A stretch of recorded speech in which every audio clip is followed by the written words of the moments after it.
Rock and roll. All right, welcome to the Side Action Sweet 16 edition. My name is Jim Weglars, a.k.a. Wegs. Where can we follow you? Oh, you can follow me at Wegspool on Twitter and Instagram. And this is Steve Roberts, a.k.a. Action. You can follow me on Twitter at 31sroberts. You can follow us at Side Action Pod on Twitter. So just so you guys know, the people in the bar here, we are we're we are a gambling podcast, sports gambling specifically. We want to thank Rob, the owner over here at Four Shadows. Thank you, Rob. Woo! And Matt, one of our loyal listeners. Cassandra's about to listen and gamble her life savings away. We were here last week for the first round of the tournament. We're back here for the Sweet 16. There's going to be a few more games, 4 games tonight. Yep, 4 games tonight. And we'll go over a couple games tomorrow. For those of you who are just happening to walk in the bar, I promise we will not be doing this all night long. It's only for a few minutes, so thank you for enduring. But we want you to be able to get your last-minute picks in for gambling if you're that type of person. And if not, you'll just watch the games and have a little bit more information. So, all right, well, let's go over the games tonight. Yeah, looking forward to it. The first game we're going to go over is Michigan State is playing LSU. And Michigan State is, what's the line on that one right now in action? 6-point favorites across the betting board. Okay. And for good reason. That's for good reason. Why is that a good reason? Well, I mean, Michigan State has a huge coaching advantage in this one. As you know, Will Wade has been suspended and has been for the last 4 games. And interim coach Tony Benford is a little bit overmatched in this one against Izzo. Yeah, Izzo, a.k.a. Mr. March, he's definitely gotten the Sweet 16 many times. But Benford has a very talented team. They've got Tremont Waters at point guard. They've got Naz Reid at forward. Skylar Mays. They got a loaded team. Probably about 3 pros on that team. Yeah, absolutely. They definitely have some offensive firepower, but I think that Michigan State's going to look to slow it down a little bit and keep that offense in check. What's the total on this one, Action? Total right now is 150 points, which seems a little bit high for my liking. It seems high for me too.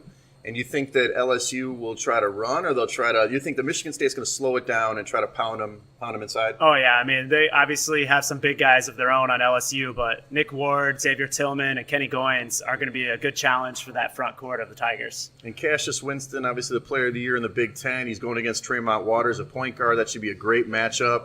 We'll see what happens, but I've already bet on Michigan State -6. I think you did too. I did not bet on the side, but I am waiting to get in on Michigan State, hopefully at halftime, as I think Izzo's going to make some halftime adjustments, and they're going to blow out the Tigers in the second half. Yeah, if you listen to our podcast from Tuesday night, we talked about how the Tigers have basically been rocked in the last 3 games in the second half against Florida in the SEC Championship, the tournament, and then in their first 2 rounds, both against Yale and against Maryland. Yep. My other favorite play of this game is the first half under podcast specialty. It's 70 points in this game, so I'm going under that 70. Okay, great.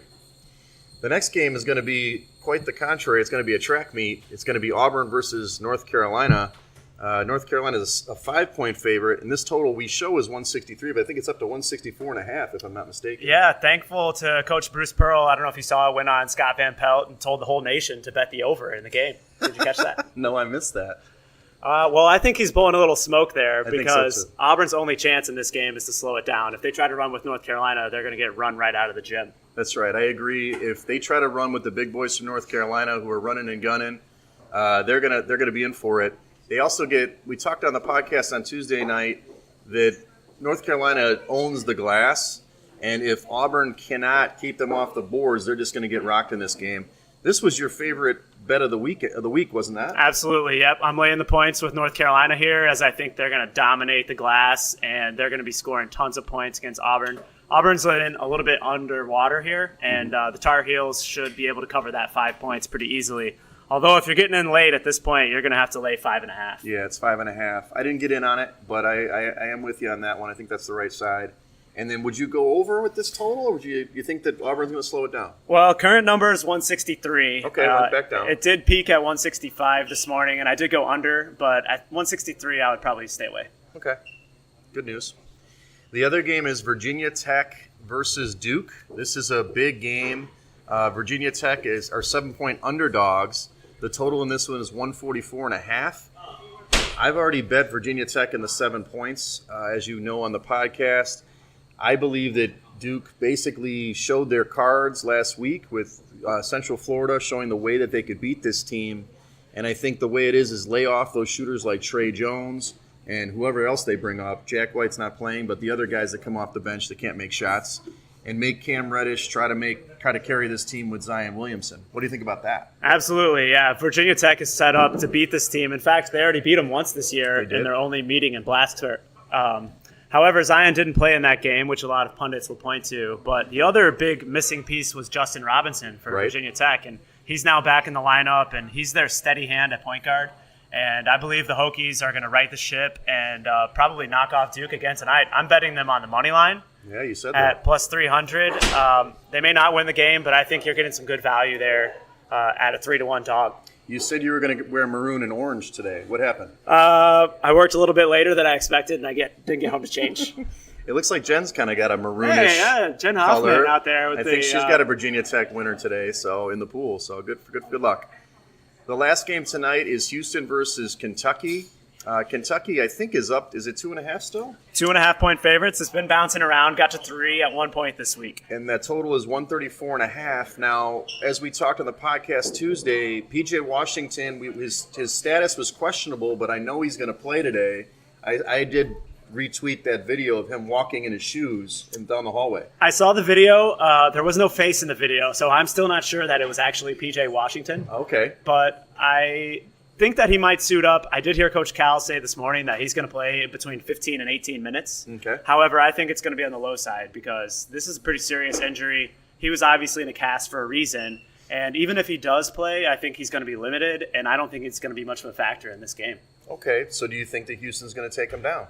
I do. I'm on the Houston Cougars here. Wow. Corey Davis Jr. has been shooting the lights out for this team. He's been good. And Armani Brooks has been hot. Kentucky does play some pretty stout defense, and I think that they're going to probably D this up. I expect this game to be a rock fight. Yep. This is another one where I'm going under in the first half. Yep. 63.5 I picked up this morning, which I was pleased to see. But I like the total game under as well, and I am going to be on Houston on the money line. How about you, Wex? I'm against you in this one. I think Kentucky's going to take him down. I think PJ is going to get just enough time, maybe 15 minutes or whatever, to make a difference. And as much as I talked about how Houston can beat them without PJ, I think his presence, it'll be kind of a Willis Reed type situation. They're going to play up and take this one down. So I'd be against you in the head-to-head on this one. All right, well, let's put some money on the line. Where's your wallet at, bro? I'll bet you a plate of nachos. Done. No, wait. Taco pizza. I heard that's really good here. Taco pizza. Put it in the oven. All right. The next two games are tomorrow. We already know the look-ahead lines for the Elite Eight. There's two games tomorrow. This is in the West region. Texas Tech is playing Gonzaga.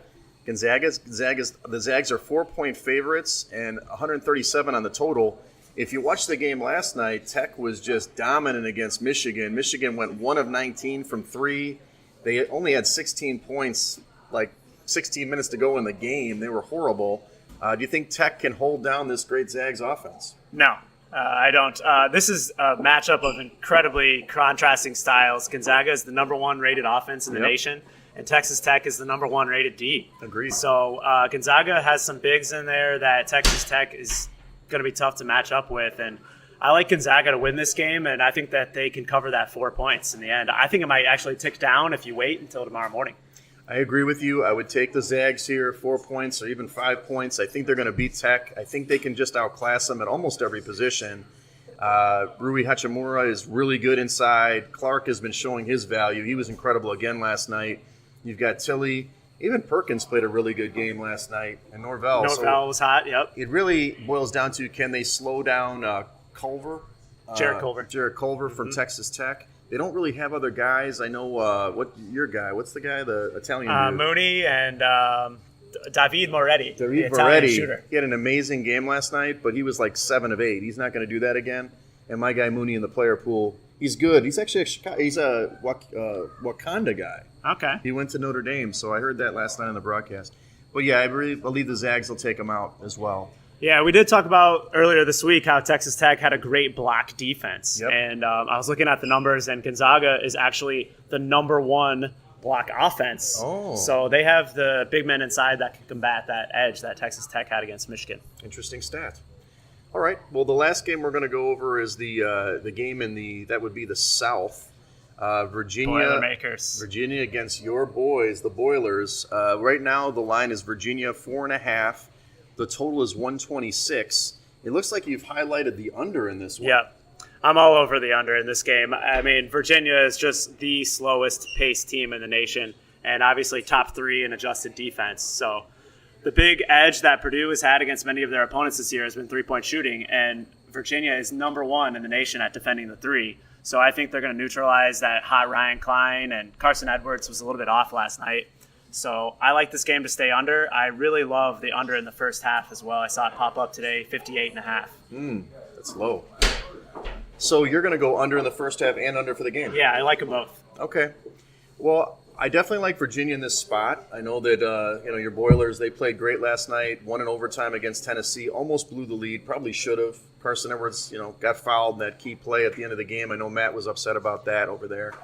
It was a pretty terrible call, I have to say, as a Boilermaker fan. There was definitely no foul there. But at the same time, I think that Klein, who went off last night and made everything, I just can't see him shooting like that again. I mean, that was just insane. And we talked about on the podcast, they don't have any other guys to step up. Our guy, Nojel Eastern from Evanston, great defensive player, but not a great offensive player. So I agree on the side. I got to be honest with you. I think I like the over in the total. Maybe not in the first half. Head-to-head. But I think Virginia has the guys to score. They played against a very long Oregon team that defended super well. The Boilers played decent defense, but not at that level. So I think they're going to shoot over this 126. Okay. That'll be interesting. We'll see how that plays out. I am working on some tickets right now. I got my guy here on the phone. And going to be laying lots of wood to see if I can cover the cost of my tickets your tomorrow. guy in Antigua? Yeah. I do like Virginia in this game, too. I hate to say it, but I'm actually seeing a 4 pop up here on the latest spread, and I think that Virginia is going to cover that number pretty easily. I might put a good amount on Virginia. Okay. Look at that. All right. Well, before we kind of close out the quick live edition of the Side Action podcast, do we have any questions from the crowd here? We had some interesting ones last time from my niece and that gentleman at the end of the bar. Just showed up. Yeah, hey, Matt. Matt Stanford. Henry's dad. Henry's in the house. Michigan State and LSU is That's the first tip-off here in a few minutes. All right, so LSU's kind of at the edge of their run here, right? No coach. Is the coach back yet? He's not back. He is still begging to be reinstated, but it's the interim coach still. Will Wade is looking for wiretaps in his office right now. Here we go. How bad do you want to see UNC Duke Part 4? I would like to see Duke bounced immediately because I think that they're a little bit overrated. And although watching Zion play is amazing, I have a decent amount of money already against Duke winning the championship, so I'd like to see them go out. Yeah, in this game, Virginia Tech. Well, I have Virginia Tech on the money line, plus 300, and I don't. It's a better value. I have Virginia Tech covering the spread, but losing the game. They beat them every year the last 2 or 3 years. Yeah. Duke UNC Part 4 would be epic, but I would like to see Duke lose early. I'd like to see Gonzaga in the championship. I mean, I'd just like to see North Carolina, Kentucky in the Elite Eight. Let's see that one first. May Part 2. Yeah, Luke May Part 2. Any other questions? Jen had a question about the money line earlier. Oh, you did? Okay. Question answered. Perfect. Lampiers, welcome. Lampiers are here. We got a good crowd here in the house. Any All right. other questions? I think the crowd's getting restless. They're getting Wags. restless. The game's about to start. So we want to sign off. We want to thank the Four Shadows and the team over there. We got Rob. He's got $6 bombs over there. He's got $11 pitchers. He's got taco pizza. Any other bar specials tonight? I don't know. We got That's it? something going on here. Bomb specials. Every time Michigan State scores a bucket, you should order a bomb. I mean, a three-pointer. We've got Matt back on the horse today. He's going to be okay. Cassandra's at the bar, so hopefully everything will be great. We want to thank everybody for coming and watching on Instagram Live. Check us out weekly check us out at Side Action Pod on Twitter. We usually put an episode out weekly. Next week we're going to be in Nashville, right? Next week, live from Nashville. Hopefully, That's we'll find a bar that'll house us. That's right, exactly. So follow me at Wegspool on Twitter and Instagram. You can follow me on Twitter at 31sroberts. And follow us at Side Action Pod on Twitter. Thanks, All everybody. right, here goes tip-off. Let's go, Sparty.